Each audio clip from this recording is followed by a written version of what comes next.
আসসালামু আলাইকুম প্রিয় দেশবাসী। বাংলাদেশের চাকরিজীবী পেশাজীবী মেয়েদেরকে এই জামাতের আমির শফিক বলেছে তারা নাকি পতিতা পতিতা বলে গালি দিয়েছে। তো বাংলাদেশ জাতীয়তাবাদী দলের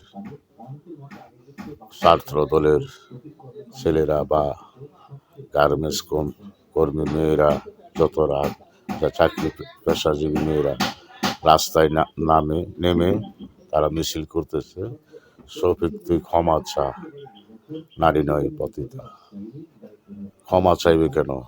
বাংলাদেশের আইন মোতাবেক, বাংলাদেশের সংবিধান মোতাবেক তাকে আইনের আওতায় নেওয়া হোক, এখনই তাকে গ্রেপ্তার করা হোক।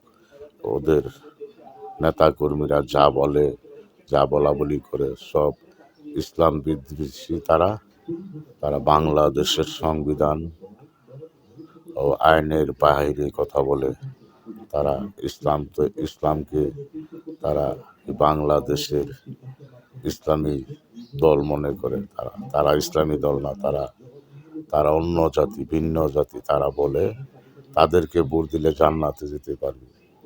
আর ওদের যারা 300 আসন এমপি দিয়েছে, একজন মহিলাও দেয়নি। তারা মহিলাদেরকে অসম্মানী করে কথা বলবে তো, কারণ তারা চাই না এই বাংলাদেশ শান্তিতে চলুক। তারা 71-এও চাই না, তার আগেও চাই না, এখনও চাই না।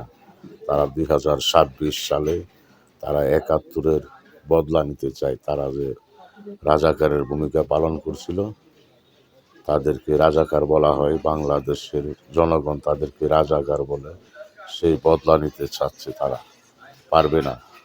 এই বাংলাদেশে সেই দুঃসাহস তোদেরকে করতে দিবে না বাংলাদেশের জনগণ।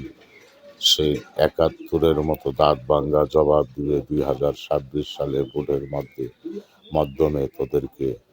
বাংলাদেশে যেন জনগণ 10টা সিটও না দেয়, এই জনগণের প্রতি এই অনুরোধ রইল। আর বাংলাদেশের বর্তমান সরকার ও আইন শৃঙ্খলা বাহিনীর কাছে অনুরোধ, তাকে অতি শীঘ্রই গ্রেপ্তার করা হোক।